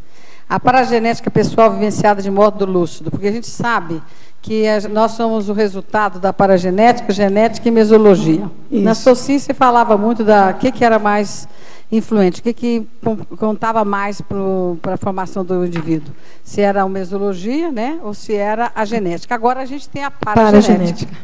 Então, o que seria então essa paragenética da pessoa vivenciada de modo lúcido? Porque na infância ela se manifesta mais. Pergunta logo. O que eu percebo, sabe, Osana, que eu entendo, é você reconhecer em você determinados traços de temperamento ou de educação mesmo, que não são dessa vida. Através da autoanálise, através da autoobservação, do autoenfrentamento, né, você consegue reconhecer determinados traços que você fala, não, isso aqui é paragenético. Isso aqui está comigo e não é de hoje. E eu tenho certeza que em outras vidas eu atuei dessa forma também. Então é você ter essa paragenética lúcida, que pode ser positivo e pode não ser. Olha só, o nosso tempo já terminou. Nós ficamos aqui com algumas perguntas pendentes, né? Mas aí depois você, se quiser responder, depois você pega lá com a equipe. Isso significa que você precisa fazer mais verbetes, eu estou fazendo bastante. E tem mais. Tá certo? Então a gente agradece, a gente parabeniza a sua defesa. A gente agradece a todos vocês que estão aqui, pelas perguntas, pelo movimento de energia, né, pelo debate, que foi um debate bem importante. Nós agradecemos a todos vocês que participaram via internet, né, online. A gente aguarda todos vocês, porque diariamente a gente tem tertúlias aqui, quem movimenta, quem dá o tom do debate realmente são os teletertulianos, os tertulianos com verbetógrafo do dia, né? Então a gente agradece a todos, aguarda todos vocês nos próximos dias, nesse mesmo horário, e passamos para os nossos comerciais. Obrigado. As pontuações da tertúlia de hoje são 15 assinaturas no livro de presença, 11 perguntas presenciais e 28 perguntas respondidas online. Hoje nós temos 2 recados. A Fátima, com o 1º ciclo de oficinas sobre cosmoética, e a Dalva, com o 3º Congresso Internacional dos Intermissivistas. A Prece Cosmoetos convida você para o 1º ciclo de oficinas sobre cosmoética, conceitos essenciais à vivência da cosmoética. Você já identificou os seus princípios e valores? Nosso primeiro tema será Princípios e Valores, neste sábado, dia 13, de 15 às 17 horas. Os demais eventos são dia 20/6, dia 27/6, 4/7 e 25/7.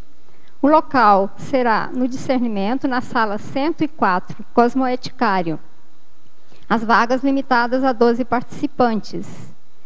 Venha saber mais sobre conceitos essenciais para a compreensão e a aplicação teática da cosmoética no seu dia a dia. O valor do curso, pacote R$ 120 e individual R$ 30. Aguardamos vocês.